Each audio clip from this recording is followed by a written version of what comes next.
30 kilometers away from where I was yesterday. From behind me, you can see we have very good weather today. And the temperature is minus 15 degrees, and it's a pleasant weather for you to conduct a scientific expedition on this vast land. So today my task is to accompany those scientists to observe how those Tibetan yaks overwinter. Yesterday when we were here, we saw a group herds of yaks. From today you can see it's quite different. Like yesterday, we had barely anything around us. And today we have the Kapati wetland. It stretches more than 10 kilometers. It sits in between mountains and deserts. And the desert is named Kukakuli Desert. It has an altitude of more than 3,000 meters. From where we are right now, we have an average altitude of around 4,000 meters.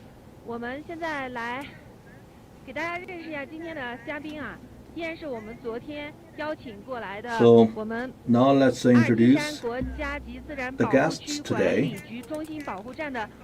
We have Li Hua, the head of the Mount Altun National Nature Reserve. Good afternoon, my name is Li Hua. So you have been an old friend to our audience, and this is your second time joining us. So what are they doing right now? So they came in the morning of the day and they saw a huge herd of yaks. I guess that some were well fed already, and they just went to the direction of the mountains. Some of the yaks, they are lying on the ground, and it's very hard for you to see them with naked eyes. So that's why we're using cameras. So this is their lunch time. Yes, this is their nap time after lunch. So how different are those yaks from previous years? So in winter, the yaks, they are more dispersed or scattered.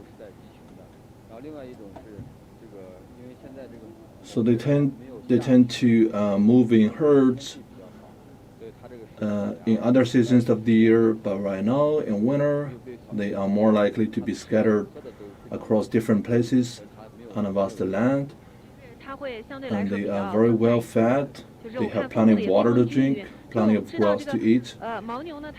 So I can see that they are very equally dispersed across the wetland. And the yaks, they tend to live in groups. Even the smallest groups may have 7 to 8 yaks. So a larger group may have 20, 30 yaks. This morning when we came here, we saw more than 200.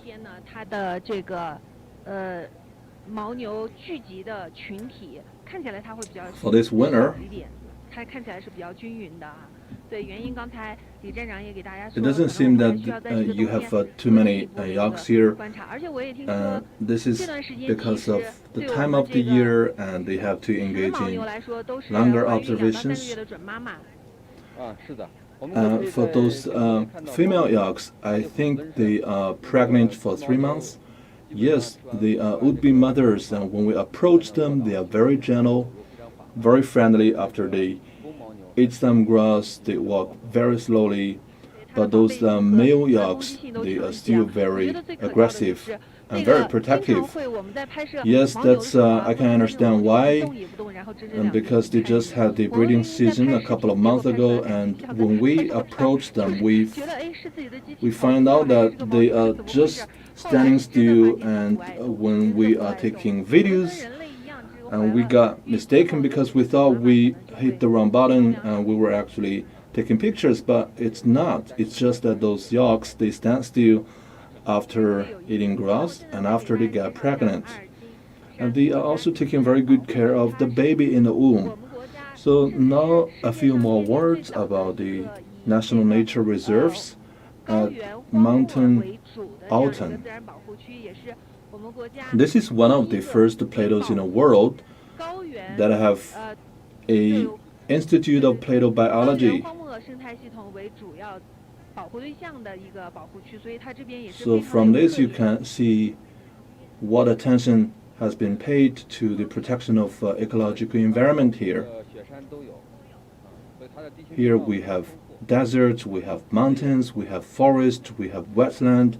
Truly this is a very diverse landscape. And we also have a lot of wild animals. Now another guest of today's program is the head of the documentary On the Vast Land. His name is Zhou Chaoyong. He is the chief director of On the Vast Land. He's from the Center of Documentary from China Media Group. So Mr. Zhou has a lot of experience. And if I tell you those documentary names, for example, Home Far Away from Home. So Mr. Zhou is the chief director of that documentary, and right now he's working on this documentary called On the Vast Land. So this is the third time that he has traveled to Mountain Altun. So what are you looking at right now? I'm looking at a footage from last year. So this is the first time we came here. We were setting up some cameras because we cannot stay here all day long. We just deployed our equipment here, so we followed those wild animals and we were basically observing those activities or behaviors of the wild deer. Alright, maybe you can stand in the center so we can all see those footages. Yes, it's quite difficult and you have to use a lot of equipment. I think that you're using X-ray camera, using a lot of top gears, because we're doing documentary about wild animals and we have to keep a distance. And what is this one? This is the brown bear. And we remember that a couple of brown bears used to come here every night. And this is us observing and taking footage of the brown bear from distance.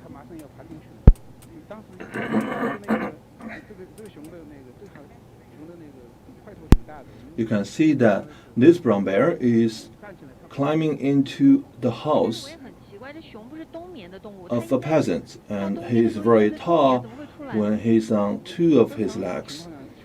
I thought those animals, they hibernate in winter. Well, in normal times they hibernate, and when they have a lot of food to eat, when they have eaten a lot of food in spring, autumn, and summer, they can hibernate in winter. But if they hadn't had enough food, they won't hibernate. So exactly this is because that they haven't stocked enough food in other seasons. Well, we conducted a study and we found out this is quite strange. But the bears, they are actually increasing in number. Most of the brown bears, they hibernate in winter. Maybe this one just got lost from the herds, so that's why he traveled to where people lived. So this is Tibetan wild donkeys, yes.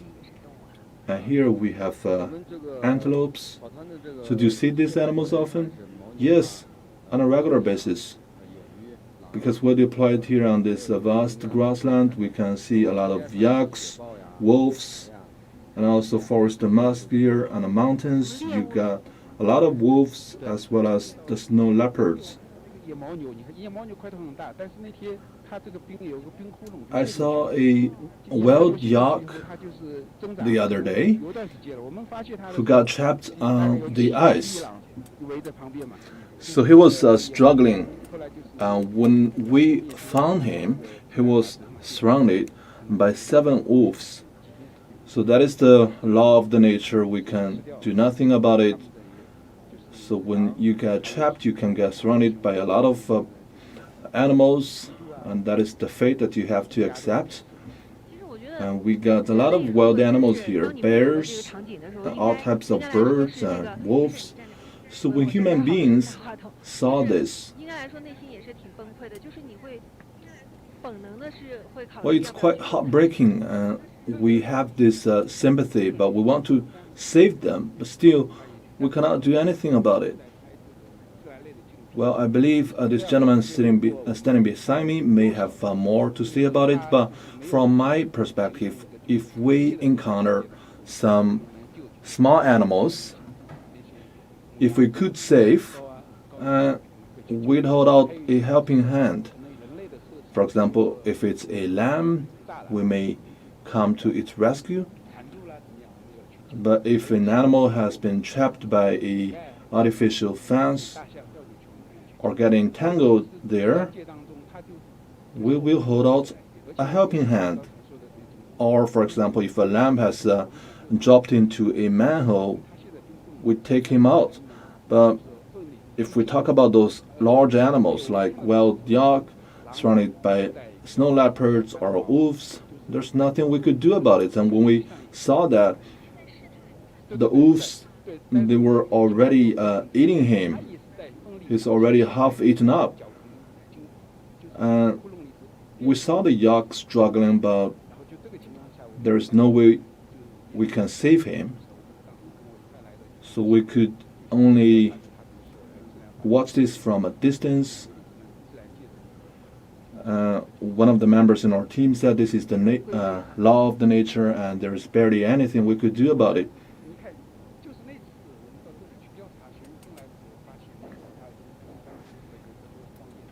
So on our last visit, we saw a lot of wild animals. We were very astonished because we have visited a lot of places. So this is a wild yak. Exactly, you can see that he's very gentle, he's very friendly. And behind him we have a lot of Tibetan wild donkeys. So this is an area with an altitude of around 4,000 meters. Still, it has plenty of water and green grass. The grass is actually very tall, and it's at the height of your kneecap. So that is why we are having this lively scene. Have you encountered any winters that those animals are in food shortages? Yes. If there are blizzards or heavy snows, the grass may get covered by those snow. And when those animals come down from the mountains, they couldn't find anything to eat, and I can sometimes find them digging snows. Maybe sometimes it's too cold for them, and we may sometimes deploy some livestock for them. But it's quite limited. It's quite rare. Yes, it is rare, but we, under such circumstances, we would give them some help. So most of these yaks, the pregnant mothers for 2 to 3 months, this is a highly risky area. How long is their pregnancy? Well, they will give birth to their babies in next May or June, which means that they have to overwinter and they have to survive in such a long period of time. Yes, it's truly remarkable. So I know that you have initiated the false expedition. This is going to last until 2026, and this is a special time for this vast land. So when you are observing in winter, for those female yaks pregnant, are you going to focus your observation on them? Well, they are pregnant for 2 to 3 months, and it's barely visible by naked eyes, and you can only tell that by observing their group behaviors. But the wild animals, I'm talking about those male yaks, they have their horns pointed forward, and it's very easy to distinguish which one is male and which one is female. And the female ones, they are very quiet when they eat grass or drink water. Well, I have noticed that as well. A couple of days ago, I encountered a very ferocious male yak who was chasing our car, and we took some footages, and now let's play them. It's quite rare when yaks attack people. So I think he got irritated after seeing our vehicle. I believe he's just being protective of his partner because his partner just got pregnant. And we see a lot of male yaks here.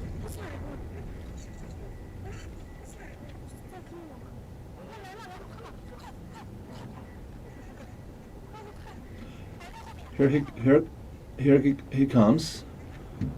We can see him from the rear mirror.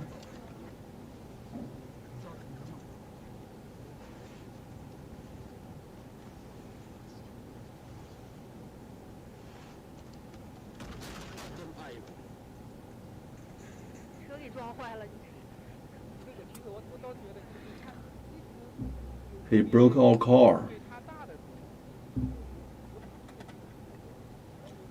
So this is a very large animal. So when they see human beings, most of the times they'd be very sympathetic in front of those smaller animals. But when they see a large vehicle, they may think that we are dangerous to them. So that's why they got protective. For a normal yak, when he's not running short of food or water, he may not get so aggressive or protective. Most of the times, yaks don't attack people. At around May or June, and that is their breeding season, so they get very protective of the mothers and their kids. So they get very aggressive between these 2 months, very protective of the mother and the baby. So that is also the season with the best grass.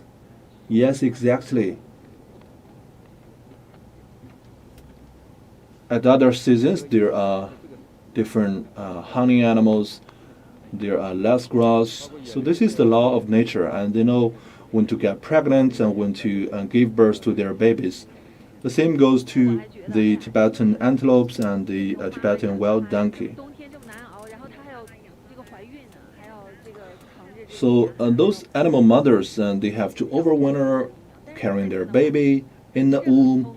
They have to survive in such cold weather. Truly, this is very smart choice because by the time they give birth to the babies would have plenty of water and grass. So that is the law of nature, the survival of the fittest.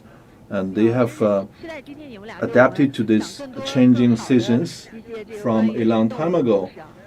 And that's why they are still here.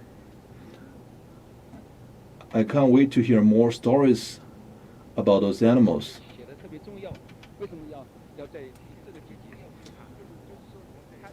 I believe it's very important to follow the law of nature. So why we have to protect the nature? Because the ecology here is very fragile. So we have to protect the stability of the eco-environment. We have to minimize human impact over the environment. If we break the eco-environment, for example, if we take away the grassland, it would be very difficult for them to raise their offsprings. I think for Li Huan, it has been truly challenging. How many months do you spend throughout the year on such vast land? Well, we spend at least 5 months of the year on those barren land. We're running a couple of shifts. Each shift has 5 to 8 staff. So yesterday when we were here, we saw something very special. This is a bungalow. So what is this for? So this is one of our bases in the mountain Altun National Nature reserve. We have 6 mobile bungalows or mobile bases. We are basically stationed at those entrances of the road so as to guard people off. So what is this room for? Can we get closer and get in? Yes, welcome to my home. This is almost like my home, but I didn't see it last time I was here. So we kind of moved it here only recently, and we kind of consolidated this building. Well, it can become a target for those animals because this morning when I was here, I saw a lot of yaks who are pretty close to this room. So sometimes they can be very aggressive. How close can you get to a yak? Well, the closest distance between a human being and a yak is like 100 meters, which means that you open the door and you see them, because when you're sleeping in a room, you can hear those yaks, and they kind of shout like a pig that human beings raise. And when you open the door, you frighten those yaks, and you get frightened as well. Yes, exactly. Most of these animals, they are not aggressive, and they know when you know that you're not in a threat, they can get along well with you. Yeah, with the proper social distancing. And a lot of those animals, when they attack people, most of the times it's because that they are teased. Have you encountered any attacks from animals? Well, in our shooting activities, we have never encountered such threats. We are thinking of ways of getting along very well with those animals, and we are taking footages because so we want to be very close to those animals, and we are very polite. So sometimes when we think that we are a threat, we lower down just so the animal can see us, just to show the animal that we are not a threat. And also sometimes when you are setting up a tent,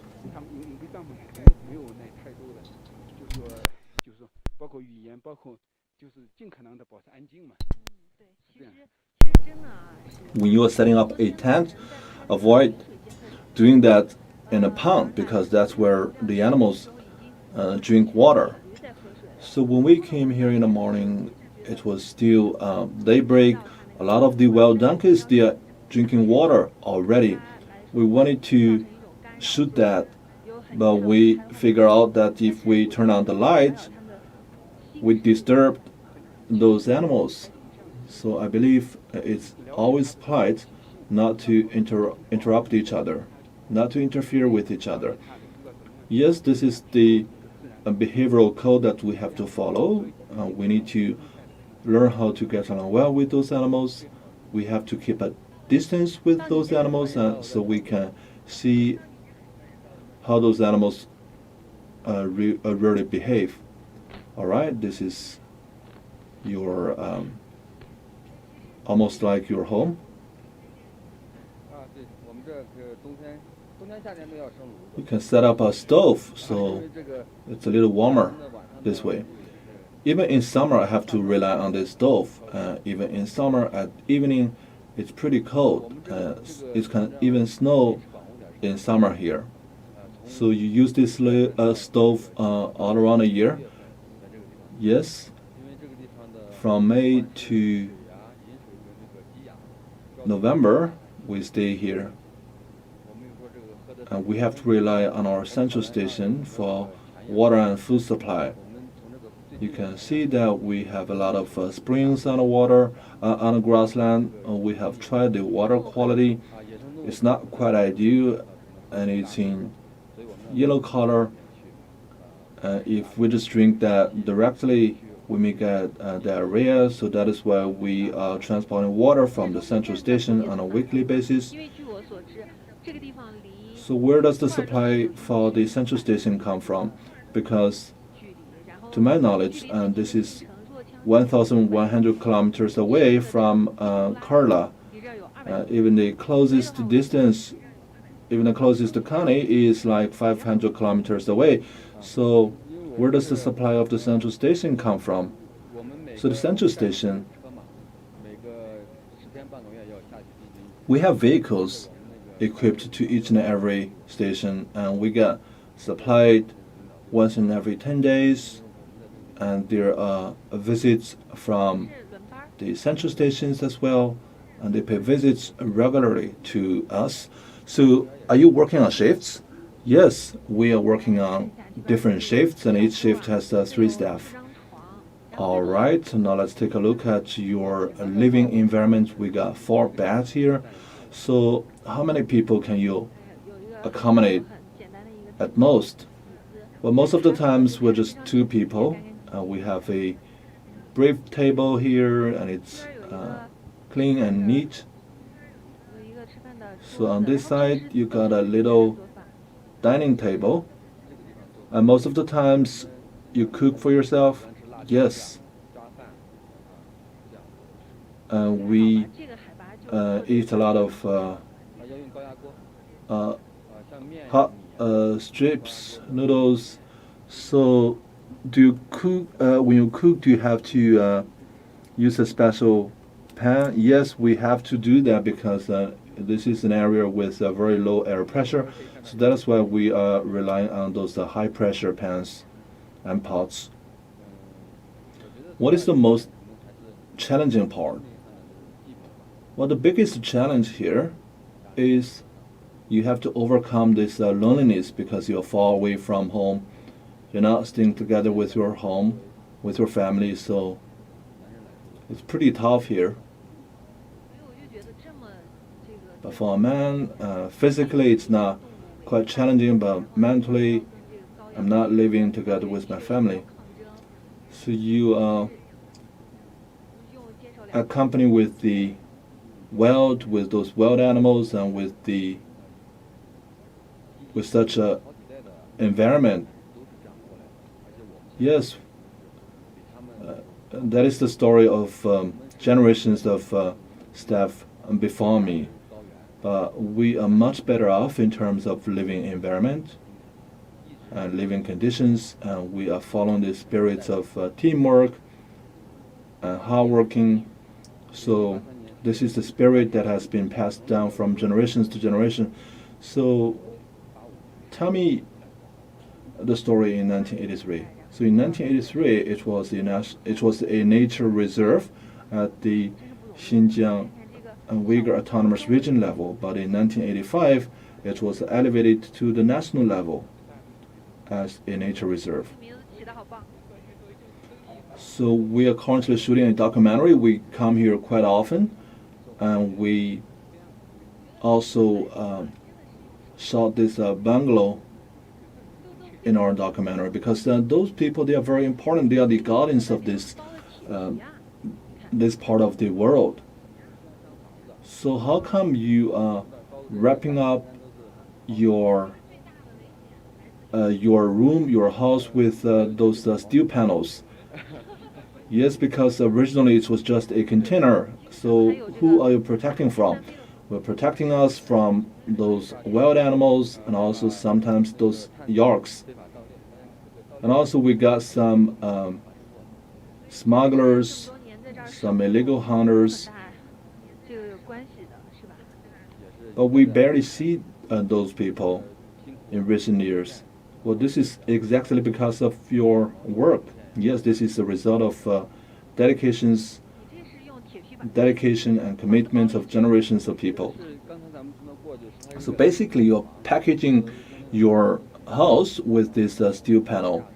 So as I said, that this bungalow, this is just a container originally. Originally, people used this to place their wood and some scattered goods. So it's quite difficult, and you are truly living under very tough conditions. So this is a protective net. And what is this for? And this is for the protection against bears, because the bears did stand up against the wall and knock our doors. Well, it's pretty dangerous, because yesterday I just visited your central station. I saw a big hole, and that was done by a bear. And so who are you running in shortages of supplies? So we have financial support from the government, but we're talking about plateau here, and it's quite expensive in terms of transportation and human resources. For example, the central station had the plan of being fenced up this year. It's a decoration or renovation project planned, but it didn't work out for the first time. Then the second time it didn't work out either, because the cost is very high. So right now we're still in a bidding process, and it has been a year. Yes, it's been a year, and I saw that this broken hole was still there. Truly, this is quite challenging. So how expensive is human resources here? So in comparison to Kerala, I think we are at least 2 times of the cost in Kerala. For example, if you are paying a worker 200 yuan a day, up here you're paying 500 to 600 yuan per day. And also you got this high plateau reaction here. Well, it's quite difficult that he is taking his job as the joy, but most the others, they find it very difficult. If you are working in a construction or engineering sector, you have to be commercially viable in the first place. So we got a lot of bars fixed on the ground. What are those for? So in summer, it's well stationed here, but in winter, those fences, they are connected with lock and key. So this is simply to protect this bungalow. This is a checkpoint. This is just to add to the protection of this bungalow. So you mentioned about illegal hunting, which is decreasing these years, and I believe it has basically disappeared in recent years, because China is very committed to the protection of wild animals. Illegal hunting has basically vanished here. So when there is no trade, there is no hunting or slaughtering. We have been shooting this documentary for years. This is a documentary called On the Vast Land. We have been following the story for years, and right now the living conditions for human beings have improved dramatically. We don't need to get warmer by slaughtering those animals just to get their skin. We don't need to eat their meat. So life has changed dramatically. In the 1980s and 1990s, there were some illegal hunting, and the skins of the antelopes here are sold very expensively on a global market. So in those years, the number of antelopes dropped dramatically. At the time, we believed that, before that we know there were 1 million antelopes, but after the 1980s and 90s there were only 20,000 antelopes. But in recent years, are the numbers picking up? Yes, of course. It has increased from 43,000 10 years ago to more than 400,000 antelopes. So it has increased by 10 folds. The number is picking up dramatically. While protecting those wild animals and wild nature, well, China is very committed to this very important job. In recent years, in Qiangtang, in Kekeshili, and mountain Altun, and Sanjiangyuan. So there are a lot of best practices. For example, we have interprovincial teamwork. Yes, we're working together with Sanjiangyuan, Kekeshili, and Qiangtang. So these four natural reserves, we are connected, we bother each other, so we are working together as a team. So this is the largest compound or cluster of national level nature reserves. Yes, it is. I think we account for a significant part of the Qinghai Tibet plateau. So these different nature reserves are just teaming up, right? Yes, we have a joint mechanism of protection and crackdown on illegal hunting. For example, if we encounter any vehicles related to illegal hunting, but if for some circumstances we didn't catch it up, and we know that it's heading to Kekeshili, and we can immediately make a call to Kekeshili station. And if they found the same thing, they call us, so we know that there are vehicles of illegal hunting come in our direction. So we are forming a joint force against those illegal hunters. So you can share the information, you can share the result, and share the credit as well. Yes, of course. There are a lot of joint patrols going on here. Yes, each and every year we have some joint patrolling activities. And this year we conducted the joint patrol with Kekeshili station. So Mr. Zhou, you have been shooting footages on those vast land. You have been traveling in between different localities and different regions, and no matter it is in Qiangtang or Kekeshili or Mountain Altun. Have you noticed any big changes? So we have been talking about plateau so far. We're talking about the protection of antelopes, yaks, and Tibetan wild donkeys, as well as some plateau animals such as snow leopards. We are also doing some other stuff. For example, we're also shooting documentaries elsewhere. So what I have learned very well over the years is that as long as we minimize human impact, then the eco-environment will pick up by itself automatically. A lot of the local peasants, they're telling us that they have encountered a local animal that has not appeared for decades. So in some of the regions, there are this tradition of hunting.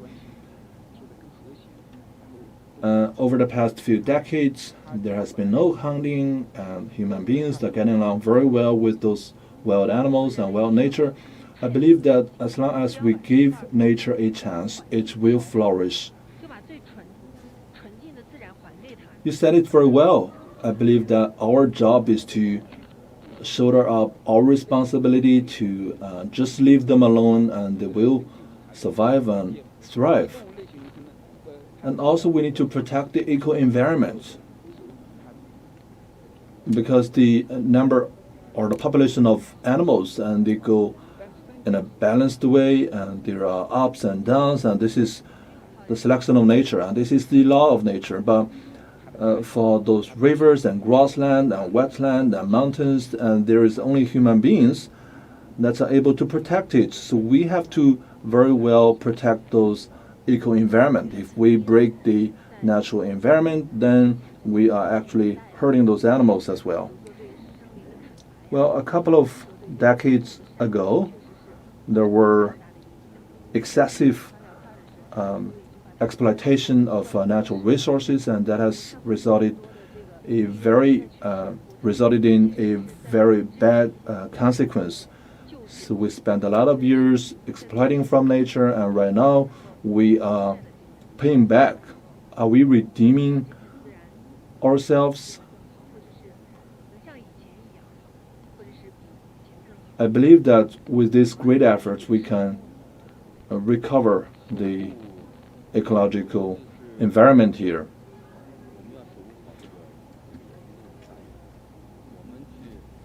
I believe we have to protect those wild animals very well.